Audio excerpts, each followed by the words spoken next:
सोरोदे आहेत सर. आजची सगळी संपूर्ण सुनावणी पाहिली. आज पुन्हा एकदा प्रभू यांची क्रॉस एक्झामिन झाला आणि त्याच्या वेळेस सातत्यानं जेठमलानी यांच्याकडनं प्रश्न उपस्थित करण्यात आले. व्हीपच्या संदर्भातले प्रश्न होते. व्हीप कधी बजावला, कशा पद्धतीने बजावला, या सगळ्या प्रश्नांकडे तुम्ही कसं बघता?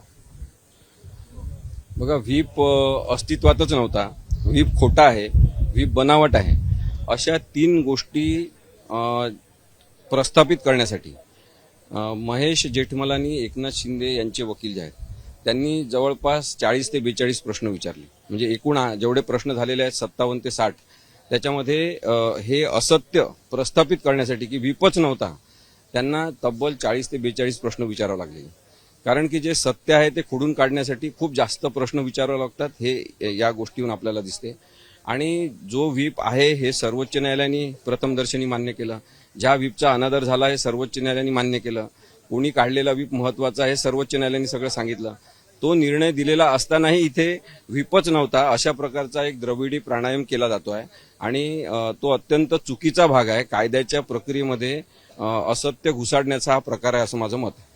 त्यांनी जो प्रश्न विचारला होता की किती आमदार मिसिंग होते किंवा आमदारांची नावं सांगा, त्याच्यावर सातत्यानं प्रभूंनी सांगितलं की मला नावं आठवत नाहीत किंवा नंतर ते म्हणले की जे आमदार बैठकीला नव्हते ते मिसिंग होते, मी असं समजतोय. तर या उत्तरांमुळे सुद्धा विधानसभा अध्यक्ष कुठेतरी नाराज झालेले आपल्याला पाहायला मिळालं.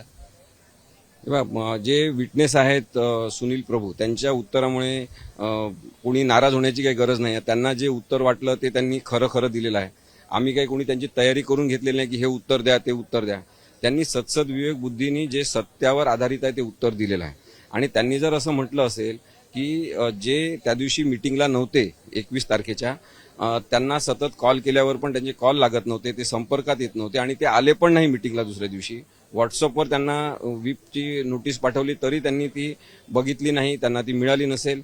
मग जे आले नाही ते मिसिंग होते असं आम्ही समजतो. असं जर त्यांनी म्हटलं असेल त्याच्यामध्ये चुकीचं काहीच नाही आहे. मग तुम्ही नावच सांगा असा आग्रह करणं हे संयुक्तिक होत नाही. कारण की नावं माहीत आहे सगळ्यांना. म्हणजे त्यांनी स्पष्टपणे सांगितलं ना की जे त्या मिटिंगला आले नाही व्हीप काढल्यानंतर सुद्धा ते मिसिंग होते, ते आमच्या संपर्काच्या बाहेर होते. म्हणजे एकनाथ शिंदे सकट सगळेजण जे आले नाही, शिवसेनेच्या पार्टीच्या चिन्हावर निवडून येऊन सुद्धा मिटिंगला आले नाही, ते सगळे मिसिंग होते. म्हणजे ते त्यांनी व्हीप पाळलेला नाहीये. प्रभूंच्या सहीबाबत सुद्धा प्रश्न उपस्थित करण्यात आला. त्यांना असं म्हटलं की प्रतिज्ञापत्रावर तुम्ही वेगळी सही केली आणि जे व्हीप काढलं त्याच्यावर वेगळी सही केली आणि त्याच्यावरनं सुद्धा ही सही तुमची खोटी आहे किंवा तुम्ही सही केलीच नाही, असा सुद्धा आरोप करण्यात आला होता.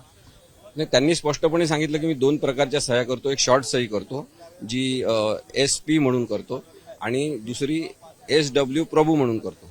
आणि त्यांनी हे सुद्धा स्पष्टपणे सांगितलं की विधानसभेचं कामकाज, या नोटिसेस काढणे, पत्र काढणे, प्रतोद म्हणून काम करताना मी प्रत्येक वेळेस SW प्रभू अशीच सही केलेली आहे आणि तीच सही व्हीपवर सुद्धा आहे.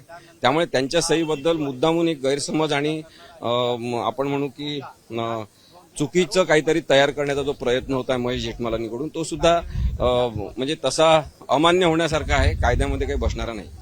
अनेक प्रश्न होते त्याच्यावर तुमच्या गटाकडनं सुद्धा आक्षेप घेण्यात आला की त्या प्रश्नांची उत्तरं सातत्याने दिली गेलेली आहे, तोच प्रश्न फिरून विचारला जातोय. तर असे प्रश्न विचारण्यामागे नेमका काय हेतू असू शकतो, काय कशामुळे हे एवढे प्रश्न विचारले जातात?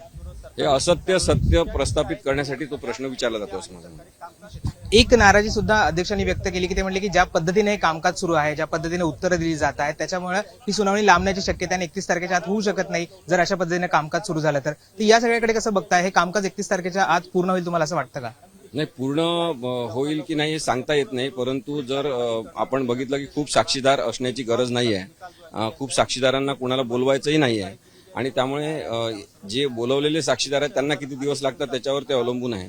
परंतु युक्तिवादाला पण काही 4-5 दिवस कालावधी लागेल. हे संपवण्यासारखं प्रकरण आहे असं माझं मत आहे. सर, एक मुद्दा याच्यात राहतो की तो ट्रान्सलेशनमध्ये खूप वेळ जातोय. मग एका प्रश्नाचं उत्तर इंग्लिशमध्ये मग मराठीमध्ये, त्याच्यामुळे सुनावणीमध्ये अडचण येते किंवा त्याच्यामध्ये विलंब होते असं तुम्हाला वाटतंय का?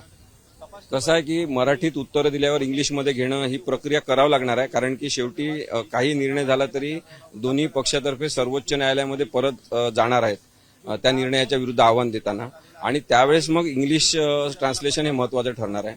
जरी मराठी हे बेसिक भाषा इथला आधार असली तरी इंग्लिशमध्ये ट्रान्सलेशन त्याच्यामुळे आवश्यक आहे. पण आपण काल सुद्धा कामकाजात पाहिलं की मुद्दामून काही शब्द वगळले जातात, घेतले जात नाही आणि म्हणून हा विलंब जो आहे तो ग्राह्य मानता येऊ शकतो की तेवढा विलंब हा कदाचित कायद्याच्या दृष्टीने आवश्यकच आहे असं समजावं लागेल. शेवटचा प्रश्न, या पुढच्या सुनावणीमध्ये काय होऊ शकतं असं तुम्हाला वाटतंय? उद्या नेमकं या सुनावणीमध्ये काय होईल?